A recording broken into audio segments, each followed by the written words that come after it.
stupid beyond belief, and incredibly patronizing. I mean, I don't see what she sees in us, but she's at liberty to pick her friends as she chooses and spend time with whom she chooses as long as they want her around. And I certainly don't want her to go. She's really pretty interesting.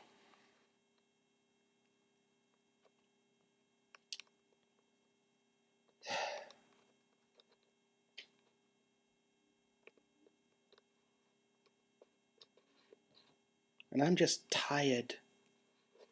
I thought that maybe this was a church that was a little bit more open-minded. Didn't have such huge assumptions.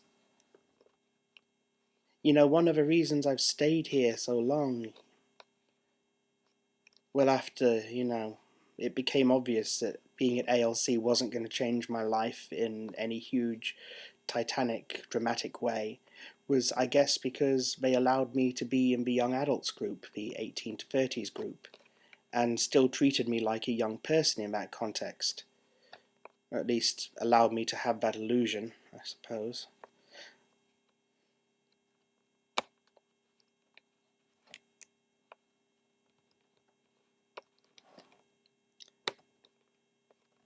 They allowed me to believe, or at least fake, that my days of being young and hanging out with the youngsters didn't necessarily end when I hit 18 or 21, the two usual cut-off points for young persons groups.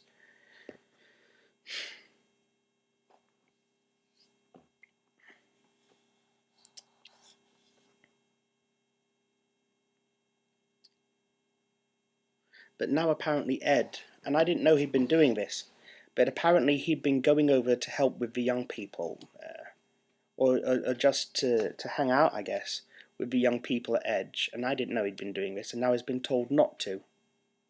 And they've staggered the times at which Edge ends and ID ends, so we don't bump into each other in the same way we used to, and of course now we're even in separate buildings. It's almost as if they become quite concerned about segregating us, and I've definitely seen they always didn't let people from Edge into the ID meeting and vice versa, but certainly I've seen people kicked out, as it were, or rather I'd say chased out of ID meetings when they've been Edge kids. Much more aggressively than they used to be, I suspect, as if they've become more sensitive about it.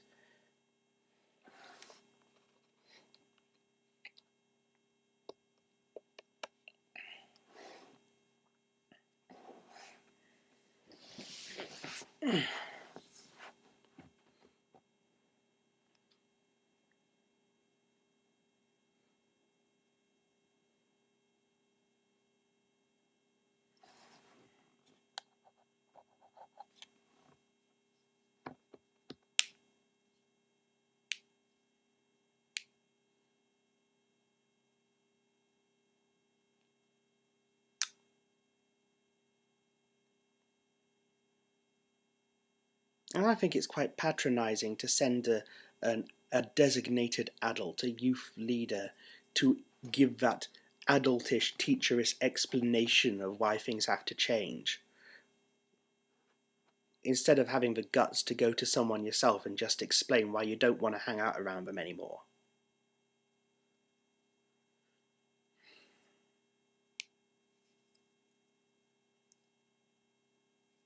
Yet, according to Steffi, she loves Pam.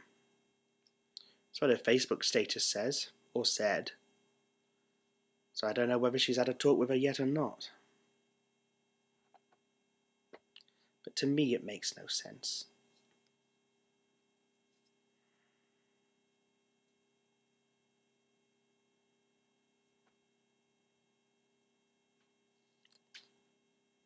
I just am angry that as soon as a young person comes into my life and makes me feel just a little bit young again, and makes me feel just a little bit accepted again, and particularly a young person who's quirky and full of life and is outside of a box. You know, I get frustrated sometimes with my friends at ALC because they are so narrow. You know, my secular friends at Leeds Uni, or in the Leeds University Anime Society, they don't have any problem thinking out of a box.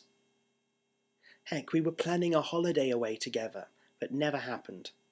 And some of the ideas that we came up with was pirating Russian coal barges, going to the Falklands and drilling into rocks with Dremel drills to annoy the Argentinians, etching the face of the royal family into the side of the Falklands like Mount Rushmore to frustrate them. What was the other one?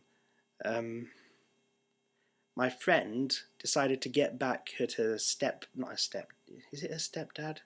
Well, anyway, at her father figure who had been with her mother. Decided to get back on him for being mean to her throughout her childhood and, let's be honest, abusive and a rubbish father. Guess what she did? She made him a profile on a transsexual dating website as a transsexual, and because she had his email address and the password to his email address, she was able to do the email verification process, and he kept getting emails from people who wanted to date him, even though he didn't have the password for the profile and so couldn't delete it. So he just kept getting emails in his email account from random people who thought he was a transsexual and wanted to do unpleasant things with him. And this is her idea of thinking out of the box. They're not pinned in by, whether you approve of their actions and their perspectives in life. They're people who are not thinking narrowly. And the people at ALC so easily shocked by tiny, tiny things.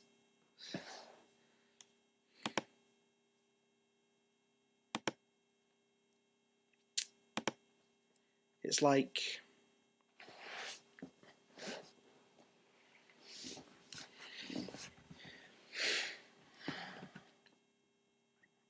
they have a normality filter, and anything that doesn't conform with their idea of normality is instantly rejected, or at least very suspect. And even before an idea comes to the front of their head, before they're even aware of it, if it's not normal, there's some kind of filter that plucks it out and throws it away into the back of their head, never to be seen again. They're too obsessed with being normal. In fact, that's the first thing they said. It's not normal for a girl her age to be spending so much time with us. Well, she doesn't seem like a very normal girl to me, and frankly, your level of normality drives me round the flippin' bend.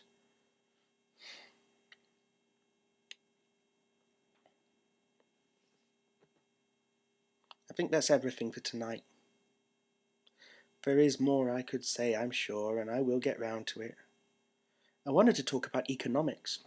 Oh yes, economics. I wanted to talk about government and politics and how this nation could be made a better place. But that'll have to wait for another video, if I remember. Right now I'm going to press stop.